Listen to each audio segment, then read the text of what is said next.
Welcome in. Take a closer look at this Jefferson nickel, because beneath its ordinary appearance may be details that collectors examine very carefully. Let's see what makes the right example stand out. Step 1. There is something especially fascinating about a 1946 Jefferson nickel. It looks like an ordinary 5-cent coin, yet it represents one of the most important transition points in the history of the Jefferson nickel series. Struck immediately after the end of World War II, this issue marks the return of the traditional copper and nickel alloy after several years of wartime silver composition. And that change gives the 1946 coin a very different historical identity from the nickels Americans had been carrying only months earlier. On the obverse is the familiar left-facing portrait of Thomas Jefferson, while the reverse presents Felix Schlag's famous depiction of Monticello. But the real story begins when you look beyond the design and examine how these coins were made, where they were struck, how strongly they were produced, and how many truly exceptional examples survived decades of circulation. Later, we will examine authenticated examples that have brought surprisingly strong results at auction, including coins that reached four-figure territory, and we will break down exactly why those pieces commanded such premiums. Just as importantly, we will separate genuinely scarce, high-grade, or unusual 1946 nickels from the enormous number of ordinary examples that remain affordable today, because the date alone does not make this coin rare. Its collector value depends on a combination of mint, grade, strike quality, surface preservation, variety, authentication, and current demand. And understanding those differences is where this seemingly modest 5-cent piece becomes genuinely compelling. The year 1946 placed the United States in a remarkable economic and historical moment. World War II had ended in 1945.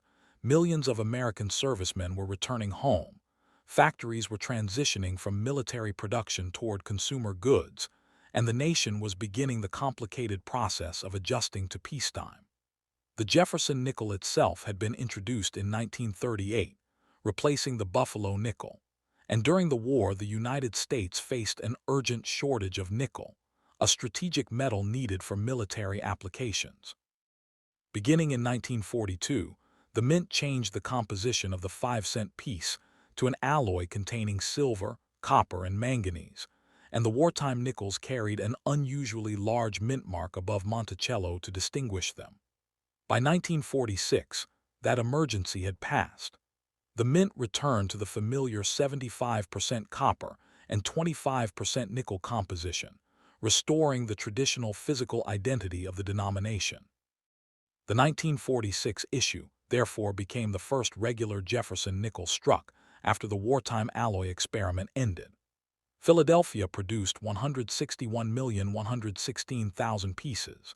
Denver struck 45,292,200, and San Francisco produced 13,560,000, making the San Francisco issue the lowest mintage regular 1946 version.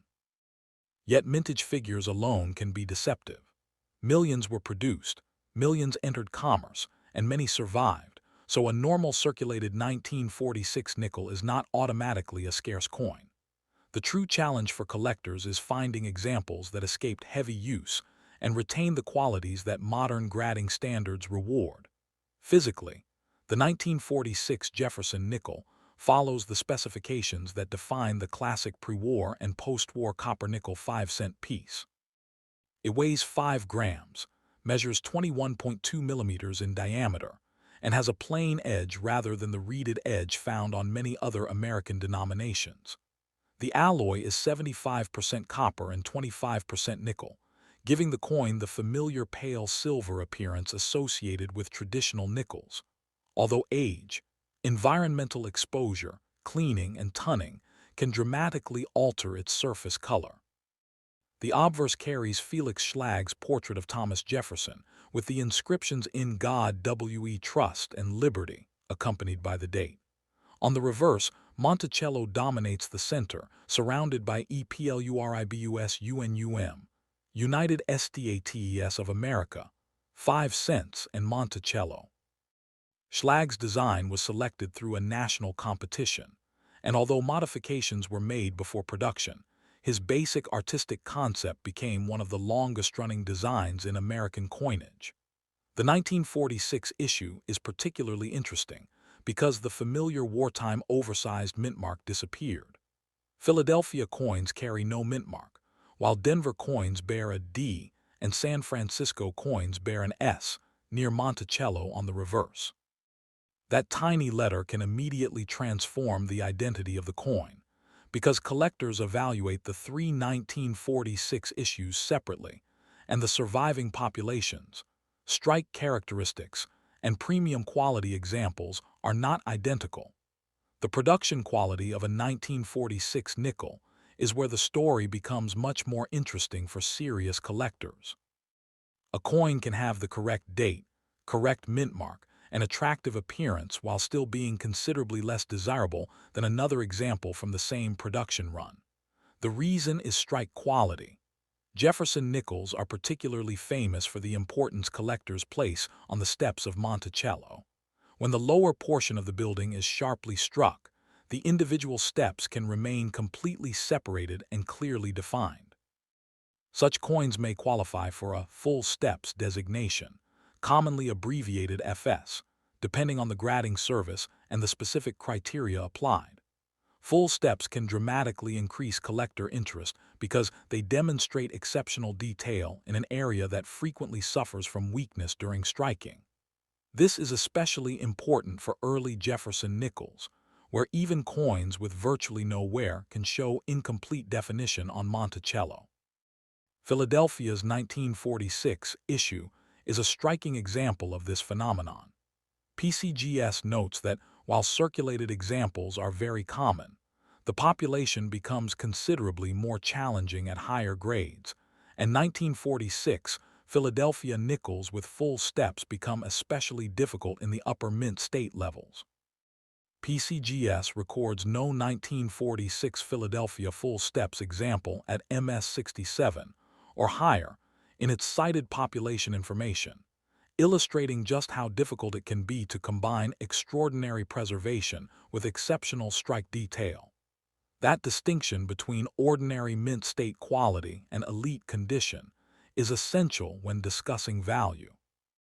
A 1946 nickel that has circulated for decades may show scratches, contact marks, dull surfaces, flattening on Jefferson's hair, and weakness around Monticello, and such a coin generally remains close to modest collector value. But place the same date into a certified high-grade holder, preserve strong luster, minimize distracting marks, and add sharply defined full steps, and the financial picture can change dramatically. Consider the Philadelphia issue. PCGS records an auction result of $1,763 for an MS67 example, while an MS67 full-step specimen reached $8,813 at a 2020 Legend Rare Coin auction sale. That enormous difference does not mean every 1946 Philadelphia nickel is worth thousands of dollars. It demonstrates how rarity at the highest grade and strike level can separate an exceptional coin from a common one. A similar pattern appears with Denver. A normal high-grade 1946D can be valuable without being extraordinary, while an elite full-step specimen can enter four-figure territory. PCGS records an MS67 plus full steps example selling for $1,680 in 2021, while its auction records also document an MS67 example at $8,625, and an even more unusual 1946 DD variety reaching $11,500 in MS66. These are specialized auction outcomes for authenticated, high-grade coins, and should never be used as a blanket valuation for raw coins found in pocket change. The Denver issue deserves particular attention because 1946D contains one of the most intriguing varieties associated with this date. Collectors recognize the 1946 DD, commonly described as a D over inverted D variety, and it is considerably more interesting than an ordinary Denver nickel. The variety resulted from a mint mark punch anomaly, creating visible evidence of one mint mark being placed over another orientation. Today, specialists examine the mint mark under magnification, comparing its shape and placement against authenticated examples rather than relying on a photograph or an online claim.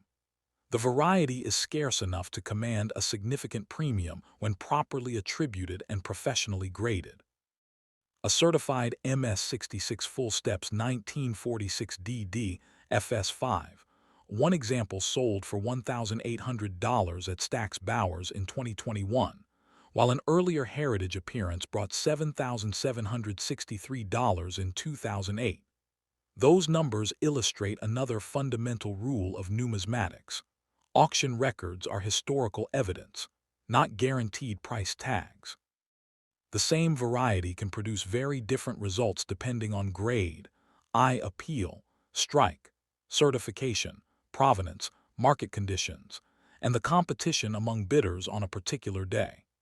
There are also other die characteristics and double die possibilities associated with the 1946 Jefferson Nickel series, including a recognized 1946 Philadelphia double die reverse variety. For anyone searching for an unusual example, the correct approach is not to assume that every irregular mark is an error.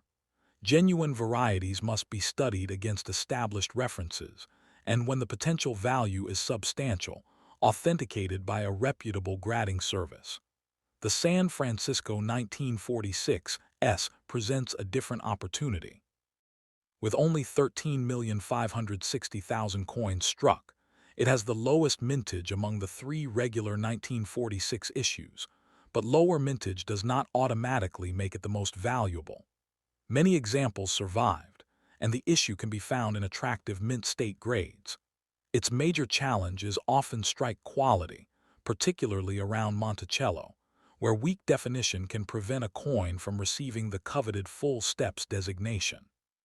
That distinction becomes critical at the upper end of the market.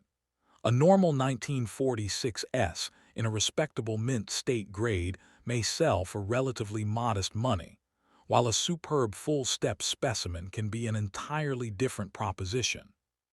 Auction records cited by Gainesville Coins place an MS67 plus 1946 S at $823, but the full steps record rises dramatically, with an MS67 FS example reaching $7,800. Again, the lesson is not that every 1946 S nickel is a four-figure coin. The lesson is that rarity exists on multiple levels: rarity by date, rarity by mint, rarity by grade, and rarity by strike designation. A coin can be common by mintage but scarce in MS67 full steps, and that conditional rarity is one of the forces that drives advanced Jefferson nickel collecting. For a collector building a complete set, the 1946 S also carries historical significance as San Francisco's first post-war Jefferson nickel, making it desirable for both date-hand mint collectors and specialists pursuing elite strike quality. Grading is therefore one of the most important parts of determining whether a 1946 nickel belongs in the ordinary category or the serious collector category. Circulated coins are judged primarily by the amount of wear and the preservation of their original design details, while mint state coins have never entered circulation and are graded on a scale beginning at MS60 and progressing upward as preservation, luster, strike, and eye appeal improve. An MS63 can be attractive but still display noticeable contact marks. An MS65 must be substantially cleaner. An MS66 or MS67 examples require a level of surface preservation that becomes increasingly difficult to locate. Jefferson nickels also demand careful inspection of the steps because a technically high-grade coin may lack the strike characteristics needed for a full steps designation. Color matters as well, but it must be understood correctly. Natural tunning can produce shades ranging from golden and gray to deeper blues, greens, and other hues, and attractive original tunning can appeal strongly to specialists. Artificially colored or chemically altered surfaces, however, can damage collector confidence and may result in a coin being rejected for straight grading or receiving a details designation. Cleaning is another major danger. A shiny 1946 nickel is not necessarily a better nickel. Harsh polishing can remove the original surface texture, leave hairline scratches, and permanently reduce desirability. The most valuable examples generally combine original surfaces, strong luster, minimal distractions, sharp details, and a grade supported by professional authentication.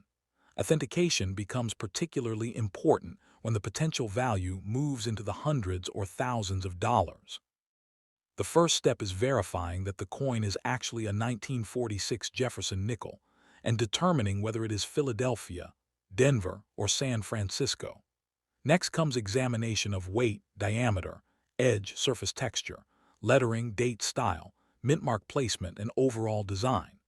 A genuine 1946 nickel should conform closely to the established 5-gram and 21.2 millimeter specifications, although small tolerances can occur from production and wear. Counterfeiters may manipulate dates, add or alter mint marks, artificially create wear patterns, or attempt to imitate famous varieties, so visual inspection alone is not always enough. For a potentially valuable coin, certification by a respected third-party grading service provides an important layer of protection because the coin is examined, attributed, graded, encapsulated, and assigned a certification number. Collectors can then compare the certified coin against population reports and auction appearances. This is particularly useful for the 1946 DD variety and high-grade full steps coins, where attribution can dramatically affect value. A raw nickel advertised online as rare or worth thousands should therefore be treated as a candidate for examination, not as a confirmed treasure. The difference between possibility and proof is enormous in numismatics, and professional authentication is what turns an interesting claim into credible collecting evidence. Preservation is just as important as discovery, because a high-quality 1946 nickel can lose collector appeal through careless handling. The safest practice is to hold the coin by its edges, avoiding direct contact with the obverse and reverse surfaces. Finger oils can leave residues that eventually affect the metal, while rubbing the surface with cloth can create microscopic scratches that are especially visible under grading room lighting. Coins should never be cleaned with household chemicals, silver polish, abrasive materials, toothpaste, or improvised solutions. For long-term storage, inert holders, quality capsules, or professionally sealed slabs are preferable to cheap materials that can trap moisture or expose the coin to damaging chemicals. Stable temperature and humidity are also important. Collectors should keep coins away from damp locations, excessive heat, and environments where condensation can occur. For raw examples, a good quality non-PVC holder can provide protection while allowing inspection, while certified examples should generally remain in their original slabs unless there is a compelling reason to resubmit them. It is also wise to photograph unusually attractive coins before storing them and keep purchase records, certificates, and auction documentation together. These habits may seem excessive for a 5-cent coin, but once a 1946 nickel reaches serious collector grades, preservation becomes part of its financial story. A coin that survives 70 or 80 years in original condition is already telling a story. The collector's responsibility is not to damage that story during the next generation of ownership. Ultimately, the 1946 Jefferson nickel is valuable because it demonstrates one of the central truths of coin collecting. Rarity is rarely a single number. The date was produced in enormous quantities, with Philadelphia alone striking more than 161 million examples, yet exceptional pieces can still become scarce because so many coins were circulated, mishandled, cleaned, scratched, or struck without the sharp detail demanded by advanced collectors. The strongest opportunities tend to come from the intersection of several qualities: an authentic coin, an important mint mark or variety, unusually high grade, original surfaces, excellent eye appeal, and especially full steps detail. A normal 1946 nickel might be worth only a small premium over face value, while a certified high-grade example could bring several $100s. A truly elite full steps coin or authenticated major variety can move into the 1,000 to $4,000 range and, in exceptional documented cases, considerably beyond that. The recorded auction evidence makes the distinction unmistakable. A 1946 DD variety has reached $1,800 in certified MS66 full steps. A 1946 D full steps coin has brought $1,680 in MS67 plus. And extraordinary examples from the Philadelphia and San Francisco issues have crossed far beyond ordinary collector prices. These results belong to specific coins with specific attributes, not to every 1946 nickel sharing the same date. For anyone examining one today, the smartest approach is simple.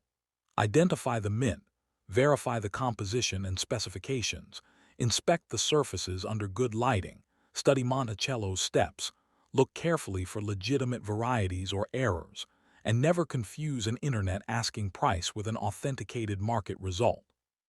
The 1946 Jefferson Nickel may have started life as 5 cents in an America emerging from war, but the finest survivors have become something much more specialized, a record of post-war American history, mint craftsmanship, preservation, and the remarkable way condition and rarity can transform an ordinary denomination into a serious numismatic collectible. Step 2. The 1954 Jefferson Nickel occupies an intriguing place in American coinage, because it is neither an obvious rarity nor a coin that should be dismissed simply because millions were struck.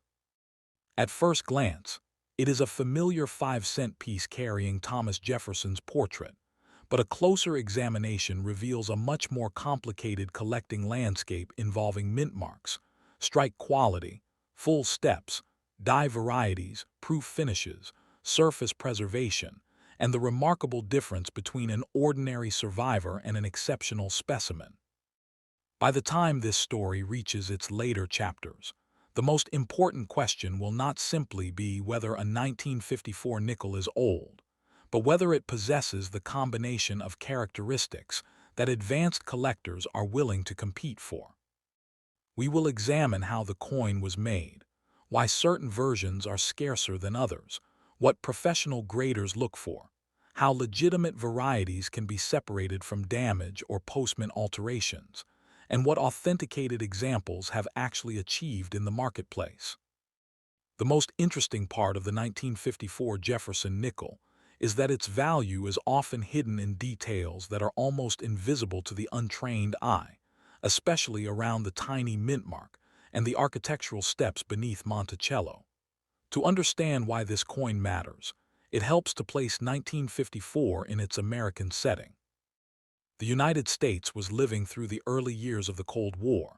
The Korean War had ended the previous year with the 1953 armistice, and President Dwight D. Eisenhower was leading a country experiencing strong post-war industrial growth alongside continuing geopolitical tension. American households were increasingly participating in a consumer economy built around automobiles, appliances, television, and expanding suburban life. The 5-cent coin was still an everyday piece of commerce, moving through cash registers, vending machines, transportation systems, stores, and banks rather than being treated as a collectible. The Jefferson nickel had already been in circulation for more than 15 years, having replaced the Buffalo nickel in 1938. During the Second World War, the mint had temporarily altered the nickel's composition because nickel was strategically important. But by 1954, the denomination had long since returned to its standard copper-nickel alloy. That alloy consisted of 75% copper and 25% nickel, producing the familiar pale metallic appearance associated with the Jefferson 5-cent piece. The standard coin weighed 5 grams, measured 21.2 millimeters across, and had a plain edge. These specifications were not merely technical details. They provided the physical foundation against which genuine examples can still be evaluated today. The design itself carries an important piece of American artistic history. Felix Schlag created the Jefferson Nickel after winning a national competition, and his work placed a dignified left-facing portrait of Thomas Jefferson on the obverse. Jefferson's name and image connected the denomination to the author of the Declaration of Independence and the third President of the United States, while the inscriptions "In God We Trust" and "Liberty," together with the date, identify the coin within the American monetary system. The reverse is equally distinctive, presenting Monticello, Jefferson's Virginia home, with United States of America, EPLURIBUSUNUM, 5 cents, and Monticello surrounding the building. Monticello was an especially appropriate choice because it linked the historical figure on the front directly to a physical structure associated with his life and ideas. Yet for collectors, that building has another significance that goes beyond symbolism. The horizontal steps at its base became one of the most closely watched areas on Jefferson nickels because striking pressure and die condition could determine whether those lines appeared sharply separated or partially merged.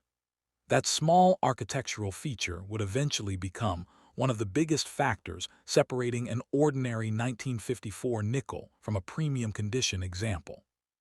The 3 regular-issue mints produced dramatically different quantities in 1954, and that is where the first major layer of rarity begins.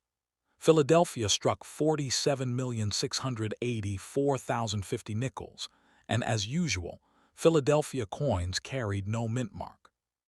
Denver produced the largest regular issue, with 117,183,060 pieces bearing the D, while San Francisco struck 29,384,000 examples carrying an S. Proof nickels were also produced at Philadelphia, with a mintage of 233,300.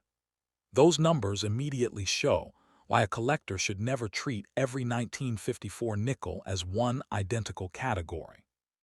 The Philadelphia, Denver, San Francisco, and proof issues have separate populations, separate varieties, and separate collecting histories. San Francisco's lower production makes the 1954 S especially interesting from a mintage perspective, but mintage is only the beginning of the analysis. Millions of these coins survived, and many remain available today. In fact, PCGS estimates tens of millions surviving for some regular issues across all grades. That means a circulated 1954 nickel is generally not rare simply because it is more than 7 decades old. The scarcity emerges when the search becomes narrower. High grade, strong luster, original surfaces, sharp strike, full steps, or a recognized die variety. That is the point where a common date can become conditionally scarce. The production process also explains why 2 coins struck from the same year can look remarkably different today. Planchets were prepared from the copper-nickel alloy, brought to the required dimensions, and then struck between dies under tremendous pressure. Every stage offered opportunities for variation. A die could gradually deteriorate, striking pressure could affect the sharpness of design elements, and planchets could exhibit imperfections before they ever reached the press. Once the finished coins entered circulation, another set of forces took over. Contact with other coins produced marks, friction softened the highest points of the design, and years of exposure could dull the original mint luster. This is why preservation is so important when evaluating a 1954 nickel. A coin that never circulated may retain brilliant cartwheel luster and crisp design details, while another example from the same production batch may have spent decades passing through thousands of hands. Even among uncirculated pieces, collectors distinguish between levels of preservation. An MS-60 coin can technically qualify as mint state while displaying numerous distracting marks, whereas an MS-65 must show substantially stronger overall quality. At MS-66 and MS-67, the standards become increasingly demanding, and tiny contact marks, weak areas, or unattractive tunning can become decisive. For Jefferson Nickel specialists, however, grade is only part of the equation because strike quality can transform the desirability of an otherwise superb coin. The full steps designation refers to exceptionally clear separation of the steps beneath Monticello. A high-grade nickel without full steps can sometimes be far less desirable than a similarly graded coin with complete step definition. The reason is simple. The steps reveal how effectively the dies transferred the design to the planchet. On a 1954 Philadelphia nickel, for example, PCGS records an auction result of $805 for an MS-67 regular strike example, while a certified 1954 Philadelphia full steps example reached $8,813 in an MS-66 auction. That difference is extraordinary, but it is also highly instructive. The second coin was not valuable merely because it said 1954 on the surface. Its premium came from the combination of authentication, grade, strike designation, and collector demand for an unusually complete example. The same principle applies to the Denver issue, where PCGS records a $9,694 auction result for an MS-66 plus full steps 1954D. These are specialized results from exceptional coins and should never be interpreted as the normal value of a 1954 nickel. Most examples do not come close to these levels, and condition must be established rather than assumed. The 1954D is particularly interesting because it contains a recognized repunched mintmark variety, cataloged as 1954DD FS501. This variety developed during the minting process when the mintmark was punched into the working die more than once, leaving evidence of the earlier positioning beneath the final impression. For collectors, the attraction is not a random-looking mark, but a repeatable characteristic that can be studied and compared against documented examples. A genuine repunched mintmark should exhibit the appropriate shape and placement, whereas scratches, dents, die damage, or post-mint manipulation can create misleading appearances. The 1954 S has its own recognized varieties, including an SS repunched mintmark cataloged as FS502 and a documented double die reverse variety, FS801. PCGS records an auction result of $1,755 for a 1954 SS FS5 2 full steps example in MS-67, while its records show a $372 result for an MS-66 example of the 1954 S double die reverse. These numbers demonstrate why variety attribution must be precise. A genuine variety can attract specialists who are willing to pay premiums, but a coin merely described as doubled without professional attribution does not automatically qualify. Mechanical doubling, die deterioration, scratches, and damage are frequently mistaken for valuable doubled dies, which is why serious collectors rely on established references and authenticated specimens. Proof coins create another fascinating branch of the 1954 story. Unlike ordinary business strikes intended for circulation, proof coins were specially manufactured for collectors and presentation purposes, using specially prepared dies and carefully handled planchets. The 1954 proof minted was only 233,300, considerably smaller than the regular production figures, and these coins can display different degrees of contrast between the mirrored fields and frosted design elements. Collectors commonly encounter cameo and deep cameo designations on particularly attractive proof examples, with deep cameo pieces showing stronger and more persistent contrast. PCGS lists a $1,550 auction record for a 1954 proof, graded PR69, and a much higher $7,475 result for a PR68 deep cameo example. Those results are striking because they show that the most desirable proof coins can command substantial premiums, even though the overall proof population is not extremely tiny by historical standards. Again, the lesson is conditional rarity.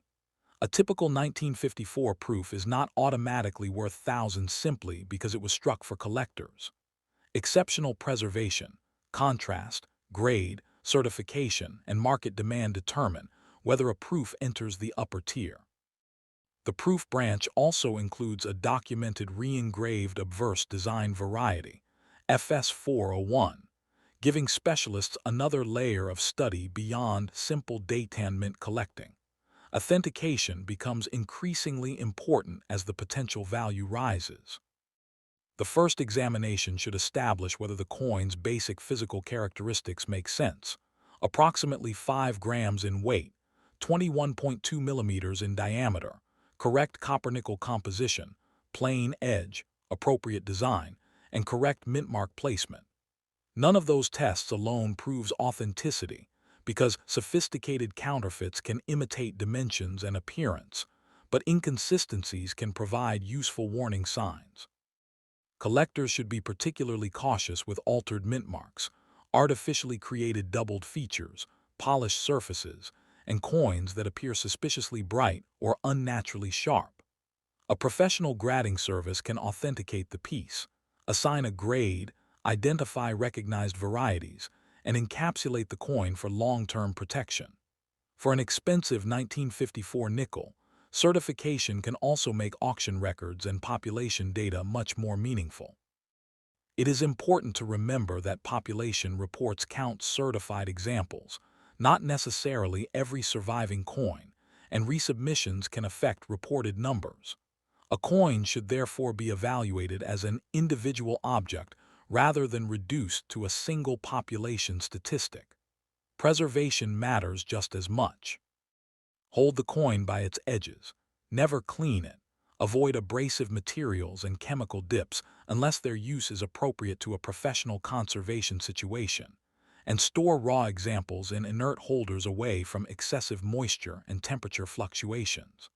Artificially brightening an old nickel can destroy the very originality collectors value most. The final picture of the 1954 Jefferson Nickel is therefore far more nuanced than a simple list of prices. A circulated example can be an affordable piece of post-war American history, while a sharply preserved mint state coin can attract a dedicated Jefferson Nickel collector. A full-step specimen can move into a completely different competitive arena, and a certified repunched mint mark, double die variety, or exceptional proof can create another level of demand altogether. Verified auction records illustrate that spectrum. A regular 1954 Philadelphia MS-67 has brought $805. A 1954 MS-67 reached $646. A 1954 D MS-66 has recorded $932, while elite full steps and proof examples have crossed into the thousands, including documented results around $1,300, $2,600, $3,700, and substantially higher for exceptional certified coins. The exact value of any individual specimen depends on its authentication, mint, variety, grade, strike, surface quality, originality, eye appeal, and the competition present when it is offered for sale. What makes the 1954 Jefferson Nickel enduringly collectible is not that every surviving coin is rare, but that the enormous population contains a smaller world of coins that are difficult to find in exceptional condition. The finest pieces preserve more than Jefferson's portrait and Monticello. They preserve evidence of how successfully a mid-century American mint transformed a simple 5-cent planchet into a precisely struck piece of national history. For collectors examining one today, the most valuable question is not simply whether the date is 1954, but what the coin can reveal under magnification. Which mint produced it, how completely the dies transferred the design, whether the surfaces remain original, whether a legitimate variety is present, and how convincingly the coin has survived more than 70 years. Those details are where the ordinary 5-cent piece ends and serious numismatics begins. Step 3. At first glance, the 1996 Jefferson nickel seems almost impossible to associate with serious numismatic competition. It is a modern 5-cent coin. It was struck in enormous quantities, and millions of examples were saved or remained in circulation long after the year printed beneath Jefferson's portrait had passed.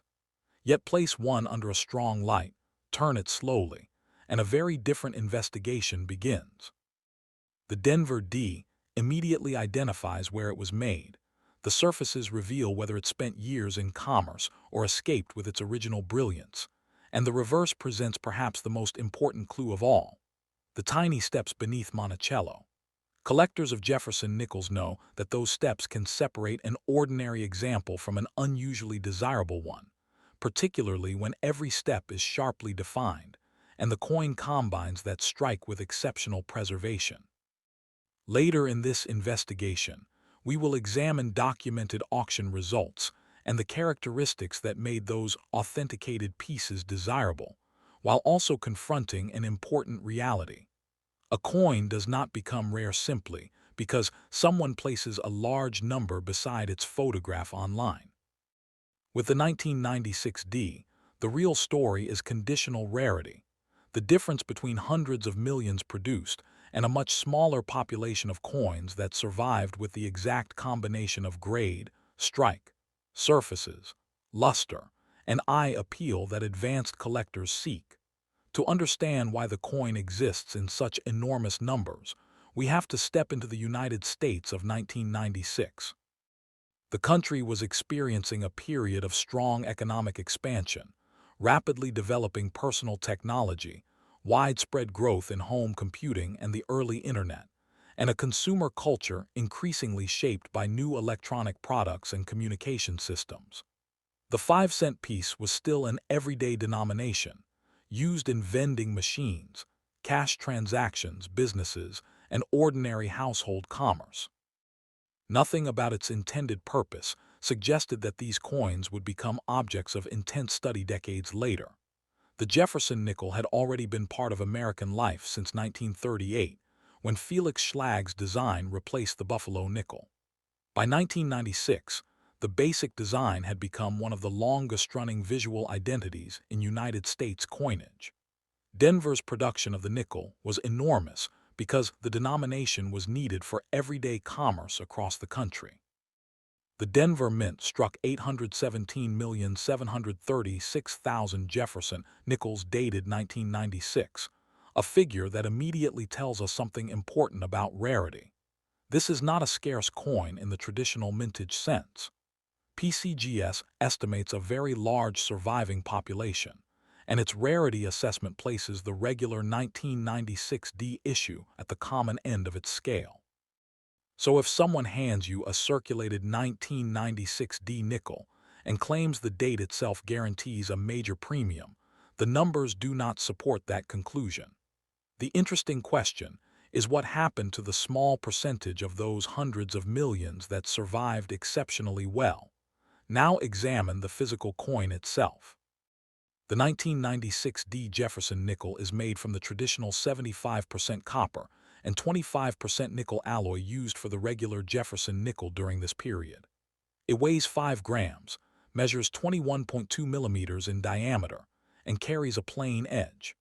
On the obverse, Jefferson faces left, with "In God W.E. Trust" positioned around the portrait and Liberty followed by the year, and the Denver Mint mark on the opposite side. The D is not decorative. It is the key identifier showing that the coin came from Denver rather than Philadelphia. On the reverse, Schlage's Monticello design dominates the center, with EPLURIBUSUNUM above the building and United States of America, 5 cents, and Monticello completing the inscriptions. The architectural image serves as a visual connection to Jefferson himself, placing his Virginia home on the opposite side from his portrait. But there is another reason experienced collectors study Monticello so carefully. The building contains a series of horizontal steps that became a benchmark for judging strike quality. During the striking process, metal must flow into the deepest parts of the die, and the areas around the steps can fail to receive enough detail. A coin can therefore have virtually no circulation wear and still lack the sharp definition needed for the most desirable full steps designation. That is why simply seeing a shiny 1996D is not enough. The investigation has to move from the general appearance of the coin to the smallest design details. The manufacturing process explains the mystery. A Jefferson nickel begins as a prepared planchet made to the required specifications, and that planchet is fed into a press where dies strike the obverse and reverse designs into the metal. At the moment of striking, tremendous pressure forces the copper-nickel alloy into the recesses of the dies, but the result is influenced by die condition, striking pressure, alignment, planchet quality, and the state of the equipment. As production continues, dies can wear, and the finest design elements may become less distinct. On the 1996D, this becomes particularly significant around Monticello. The steps can be incomplete even when the rest of the coin looks crisp. That is why full steps is not simply a synonym for uncirculated. It represents unusually complete detail in a specific area of the reverse. PCGS catalogs the 1996D in both a regular strike category and a full steps category, confirming how central this distinction is to the modern collecting market. The original mint luster is another clue. A freshly struck nickel can display a bright, rotating sheen across its surfaces, while circulation gradually disrupts that texture through friction and contact. Collectors inspect Jefferson's cheek, jaw, hair, fields, lettering, and Monticello for evidence of contact. A coin can be technically mint state yet still carry numerous marks from contact with other coins during production, transportation, or storage. At the highest levels, tiny differences matter. One 1996D may look excellent to an untrained eye, while another with cleaner fields, stronger luster, and superior strike definition can become the much more desirable specimen. This is where grading enters the investigation. Professional graders evaluate coins on the Sheldon scale, with mint state grades beginning at MS60 and rising through increasingly demanding levels of preservation. The numerical grade considers factors such as surface marks, luster, strike, eye appeal, and overall preservation. For the 1996D, the upper grades become especially interesting because the issue is so common in the lower levels. A circulated coin with visible wear generally has little numismatic premium, while an ordinary uncirculated example may still be relatively accessible. PCGS lists a historical auction result of $184 for a certified 1996D graded MS63, illustrating that even a professionally graded coin does not automatically command a four-figure price. The full steps designation changes the conversation because collectors are competing for a much narrower population. In fact, PCGS lists an auction record of $805 for a 1996D full steps example, while Great Collections reports a much stronger result of $3,159 for a PCGS MS67 plus full step specimen. That $3,159 result is important precisely because it should not be misunderstood. It was achieved by a certified coin at an elite grade, and with the full steps designation, not by an average 1996D pulled from circulation. Great Collections also reports that its auction archive has included 1996D full steps examples ranging from only a few dollars to $3,159, demonstrating just how dramatically condition and designation can alter the market. Turn the coin back over and concentrate on those steps. This is one of the moments when an experienced Jefferson nickel collector stops looking at the coin as a 5-cent piece and starts treating it as a technical specimen. The question is not whether the building is visible. It obviously is. The question is whether the individual steps are complete, separated, and sufficiently defined to satisfy the grading service's full steps criteria. Graysheet describes the designation as referring to clearly defined striking detail on the steps of the Jefferson Memorial Building, while PCGS separately catalogs the 1996D full steps variety as its own major collecting category. The distinction creates what numismatists call conditional rarity. Hundreds of millions of coins can exist, yet relatively few may survive at the very top grades with the required strike characteristics. Graysheet's current auction data, for example, records a 1996D MS67 full steps PCGS coin selling for $149 at Heritage in August 2026, while another MS67 full steps example sold for $104 in March 2026. These results show something fascinating. Even among certified full steps coins, prices can vary substantially. The market is not controlled by the date alone. It responds to grade, eye appeal, tunning, certification, bidding competition, and the precise quality of the individual coin. One specimen can attract intense attention while another technically similar coin produces a much quieter result. Color and surface preservation add another layer that is often overlooked by people searching their change. A 1996D nickel can develop natural tunning as its surface interacts with its environment over time, producing shades ranging from gray and golden tones to more unusual colors. Collectors generally distinguish attractive original tunning from artificial coloration or chemical alteration. A bright, unnatural appearance can be a warning sign, especially when the coin seems to have been polished or treated to make it look newer than it really is. Original mint luster should also be examined rather than confused with shine. A polished nickel may appear extremely bright but lacks the natural surface texture created during striking. Hairlines, parallel scratches, unnatural smoothness, or disturbed fields can reveal cleaning. On the obverse, look closely at Jefferson's cheek and jaw, because these broad areas can reveal contact marks. Inspect the fields around the portrait for abrasions, then examine the lettering for unusual softness or damage. On the reverse, study Monticello from top to bottom and pay particular attention to the steps. Experienced collectors also look at the rims and edge for signs of alteration. These observations do not prove value by themselves, but they help establish whether a coin deserves further investigation. The best candidates are coins that combine original-looking surfaces, strong luster, minimal contact marks, sharp lettering, and unusually complete design details. That combination is far more meaningful than simply finding a 1996D with a bright appearance.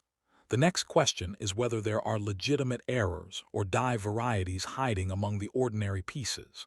This is where caution becomes essential. The existence of valuable error coins in the Jefferson Nickel series does not mean that every unusual mark on a 1996D is a mint error. A coin can acquire scratches, dents, machine damage, plating-like discoloration, die deterioration, or other abnormalities after leaving the mint. Some forms of mechanical doubling can also resemble doubled dies to inexperienced eyes. A legitimate variety or error should have a documented mechanism and recognizable characteristics that can be compared against established references. For the regular 1996D issue, the principal documented collecting distinction emphasized by major references is the full step strike designation, rather than a famous, universally recognized multi-million-dollar error.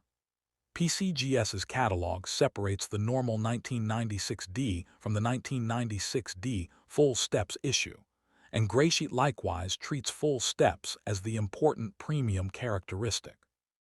That does not mean no unusual 1996D coins exist. It means that viewers should not assign a dramatic value to an alleged error without verification.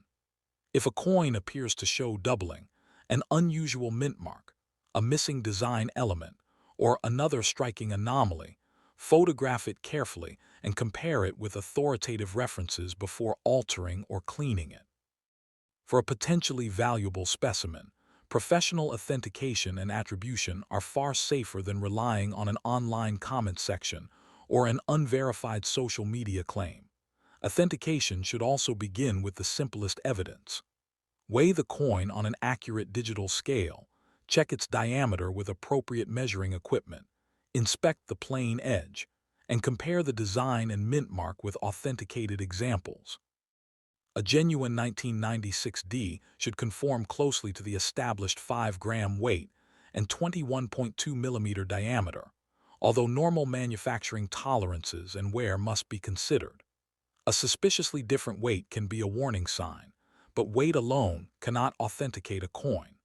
Counterfeiters can sometimes reproduce dimensions convincingly, while altered genuine coins can be modified to imitate varieties. Look for unnatural lettering, incorrect surface texture, strange seams, casting-like softness, or a mint mark that does not match the established design. For a potentially significant coin, third-party certification provides a much stronger foundation. A professional grading service can authenticate the coin, determine its grade, and where applicable, recognize the full steps designation or an attributed variety. Population reports should then be interpreted carefully. A population number represents certified coins recorded by that service and does not necessarily equal the total number of surviving coins. Resubmissions can also complicate population statistics. The goal is therefore not to chase a population number blindly, but to understand what makes a particular specimen unusual. If you discover a promising raw coin, the worst thing to do is clean it before submitting it. Keep it in an inert holder, handle it only by the edges, avoid moisture and chemicals, and protect it from friction that could create new marks.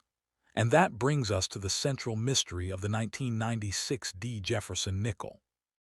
The coin itself is common, 817, 736, 000 were struck at Denver, and reliable references classify the normal issue as abundant rather than inherently rare. Yet the upper end of the market tells a different story because collectors are not always buying the date. They are buying condition, strike, originality, and scarcity within a grade. A circulated example may remain close to face value, while a high-grade certified piece can attract substantially more attention. Verified auction records show the spectrum clearly. PCGS records $184 for a 1996D MS63, $805 for a full steps example in its auction record, and Great Collections records $3,159 for an exceptionally graded PCGS MS67 plus full steps coin. More recent heritage results cited by Graysheet include $104 and $149 for certified MS67 full steps examples in 2026. Those figures demonstrate why it would be misleading to claim that every 1996D nickel is worth $1,000, $2,000, or $4,000. The documented market does not support such a blanket statement. Instead, the strongest values belong to specific authenticated coins whose grade, strike designation, preservation, and eye appeal place them in a much smaller competitive population. The long-term importance of the 1996D is therefore not based on age or scarcity alone. It represents a modern chapter in the Jefferson Nickel series and a perfect demonstration of how numismatics works. Enormous production can coexist with scarcity at the highest quality levels. When examining one, start with the date and the Denver D. Then move to the surfaces, luster, lettering, portrait, reverse detail, Monticello steps, and any possible abnormalities. If the coin survives that investigation with unusually strong results, professional certification can reveal whether it truly belongs among the elite survivors. That is what makes the 1996D worth examining. Not the promise that every coin is valuable, but the possibility that hidden within an ordinary-looking denomination is a technically exceptional survivor whose story can be proven one detail at a time.